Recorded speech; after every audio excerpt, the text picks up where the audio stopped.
La sorcellerie de Carla prend une ampleur hors norme, les médias en parlent et une plainte déposée.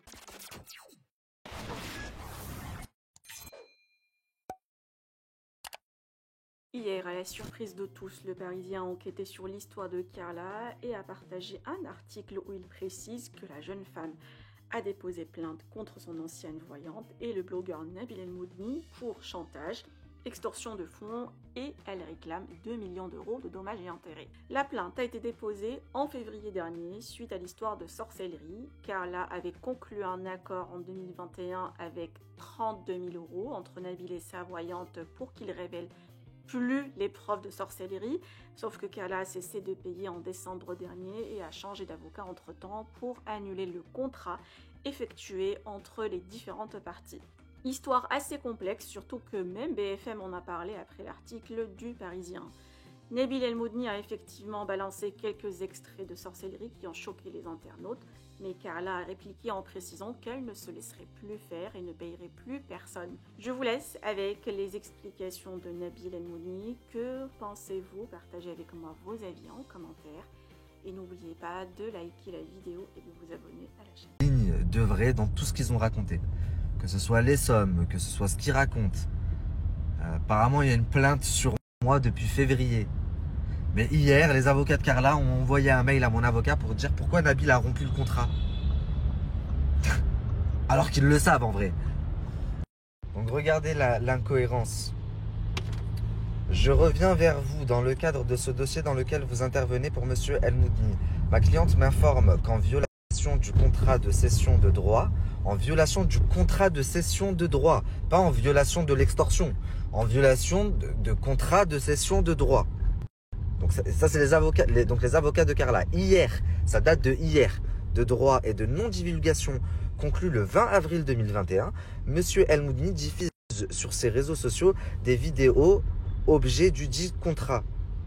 Depuis quelques jours, selon l'article 2.1, s'était engagé à consigner l'intégralité des données et informations objets. Bref, donc vous, hier, vous envoyez ça à mon avocate pour dire Nabil, il a cassé le contrat, machin, mais en parallèle, vous dites aux Parisiens que vous avez porté plainte pour extorsion, machin, depuis février.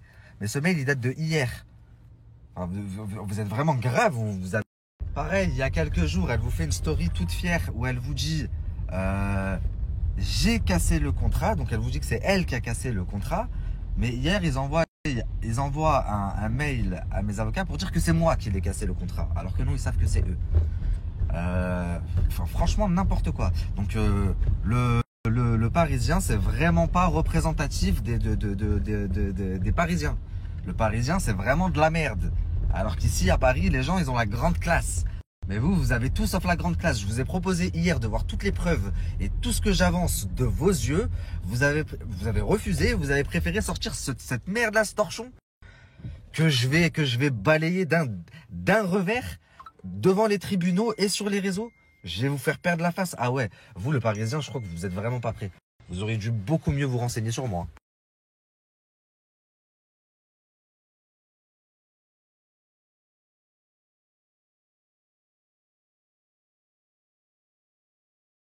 Bon, heureusement, la famille, qu'il y a d'autres presses qui ont fait des articles et beaucoup plus impartial. Parce que, bon, après, le journaliste qui m'a appelé du Parisien, il était complètement bourré quand il m'a appelé. Enfin, il avait une voix éclatée. Donc, je pense que ça a dû jouer aussi dans son article. Ça doit être un alcoolo, le type.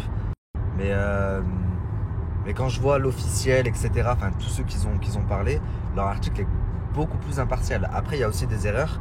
J'ai vu, par exemple, que l'officiel a mis que Carla, elle devait me payer pendant 25 ans. C'est complètement faux. Vous êtes fous, quoi.